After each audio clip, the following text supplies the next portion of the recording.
यह कहानी है उस साइंटिस्ट की जिन्हें कुछ लोग पागल तो कुछ लोग सनकी मानते थे और कुछ महान। आज हम इस वीडियो में आपको बताएंगे एडिसन की लाइफ की सच्चाई। वीडियो के अंत तक बने रहिए। अगर आपको जानकारी अच्छी लगी तो हमारे चैनल को सब्सक्राइब कर लीजिए और बेल आइकन प्रेस कर लीजिए ताकि ऐसे बायोग्राफीज की जानकारी आपको मिलती रहे।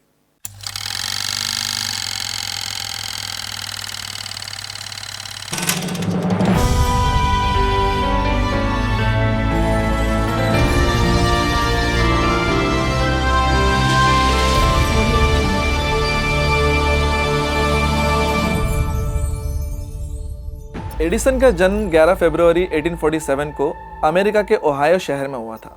उनके पिता का नाम सैमुअल एडिसन और उनकी माता का नाम नैन्सी एलियट था।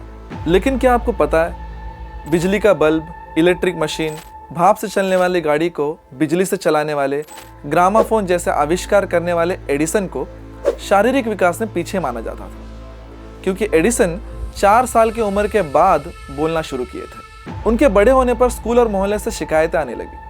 दरअसल होता यूँ था, एडिसन काफ़ी क्यूरियस थे और वो अपने टीचर से ऐसे ऐसे सवाल पूछ लेते थे जिनका जवाब उनके टीचर्स के पास भी नहीं होता था, और इसीलिए उनके प्रश्न उनके टीचर्स को काफ़ी अजीब लगते थे। उनके प्रश्न ऐसे होते थे जैसे कि पक्षी अगर हवा में उड़ सकती है तो मनुष्य क्यों नहीं, और इसीलिए टीचर्स उन्हें शरारती और मंदबुद्धि समझती थी।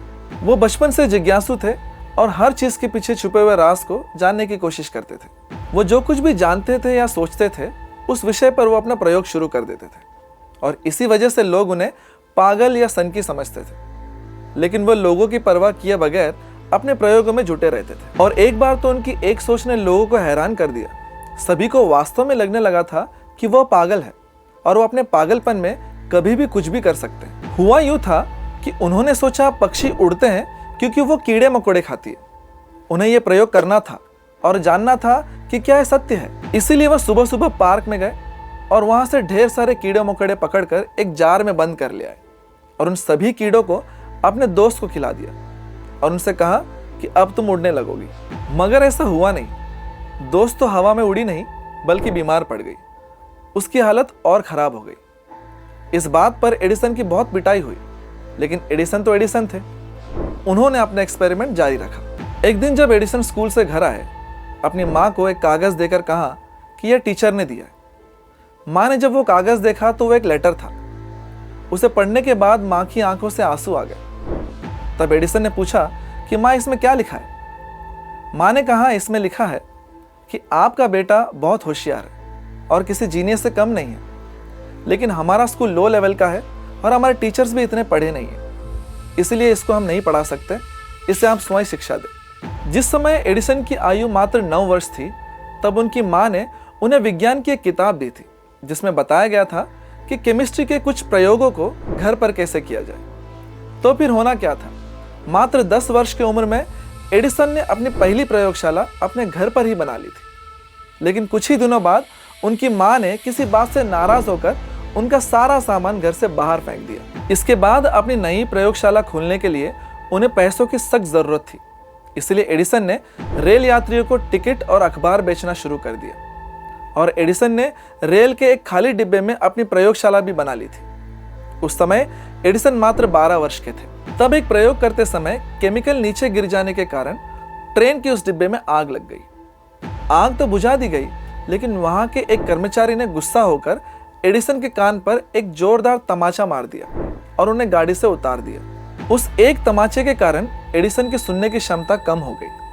उनकी जगह कोई और होता तो वो दुखी और निराश होता, लेकिन एडिसन दुखी होने के बजाय खुश हुए, क्योंकि उन्हें लगा कि उन्हें बेकार की बातें अब सुनाई नहीं देंगी और वो अपने काम पर ज़्यादा फोकस कर पाएंगे। मात्र 15 वर्ष की उम्र में थॉमस एडिसन अपनी खुद की न्यूज़पेपर प्रिंट करने लगे थे और ट्रेन में खुद ही बेचने लगे थे। दिन भर काम करने के बाद बचे समय को वो अपने प्रयोगशाला में लगा देते थे। समय के साथ साथ थॉमस एडिसन के सोचने की शक्ति और भी बढ़ गई और वो एक महान साइंटिस्ट बन गए। Universal stock printer, Thomas Edison का पहला आविष्कार। इसके बाद उन्होंने एक के बाद एक आविष्कार करना शुरू कर दिया। उनके किए गए आविष्कारों में सबसे बड़ा आविष्कार इलेक्ट्रिक बल्ब था। जब अंधेरा होता है हम बल्ब चालू कर देते हैं, लेकिन क्या कभी आपने ये सोचा है कि ये बल्ब कैसे बना होगा? बिजली का बल्ब बनाने में थॉमस एडिसन को 10,000 से भी ज़्यादा बार असफलता मिली, लेकिन वह निराश नहीं हुए और आखिरकार अपने संघर्ष के दम पर 32 वर्ष की उम्र में उन्होंने इलेक्ट्रिक बल्ब का आविष्कार किया। जब एडिसन से पूछा गया कि 10,000 से भी ज़्यादा बार असफलता मिलने के बाद भी कैसे बिना हार माने काम करते रहे, उन्होंने जवाब दिया कि मैं असफल नहीं हुआ हूँ, मैंने 10,000 ऐसे रास्ते ढूंढ निकाले जो काम नहीं आते। उनका यह पॉजिटिव थॉट हमारे लिए मिसाल है, क्योंकि हम एक दो बार की असफलता से निराश हो जाते हैं। एक बार एडिसन अपनी पुरानी चीज़ों को देख रहे थे, तब उन्हें वही पुराना लेटर मिला जो उनकी टीचर ने माँ के लिए दिया था। जब एडिसन वो लेटर पढ़े तो वो रोने लगे, क्योंकि उसमें लिखा था कि आपका बच्चा मेंटली वीक है और आप स्कूल में उन्हें कभी ना भेजें। एडिसन कई घंटों तक रोए। उसके बाद उन्होंने अपनी एक डायरी में एक बात लिखी कि एक महान माँ ने एक मेंटली वीक बच्चे को उस सदी का सबसे ग्रेट साइंटिस्ट बना दिया। यही होता है पॉजिटिव पेरेंटिंग का रियल पावर। आखिरकार इस महान वैज्ञानिक थॉमस अल्वा एडिसन ने 18 अक्टूबर 1931 को इस संसार को अलविदा कह दिया और जाते जाते पूरी दुनिया को रोशन कर गए। उनकी मौत पर अमेरिका में एक पूरे दिन के लिए लाइट बंद कर दी गई थी। उन्होंने अपनी पूरी जिंदगी में कभी हार नहीं मानी और खुद पर विश्वास किया, और वो कई बार 4 दिन तक बिना सोए प्रयोग किया करते थे। उनका मानना था उनके सफलता का राज उनके लैब में घड़ी का ना होना है। वो कहा करते थे कि मैंने अपने जीवन में एक भी दिन काम नहीं किया, वो सब मेरे लिए मनोरंजन था। लेकिन हम और आप जानते हैं कि उन्होंने हमें इस मनोरंजन में ही क्या क्या दे दिया।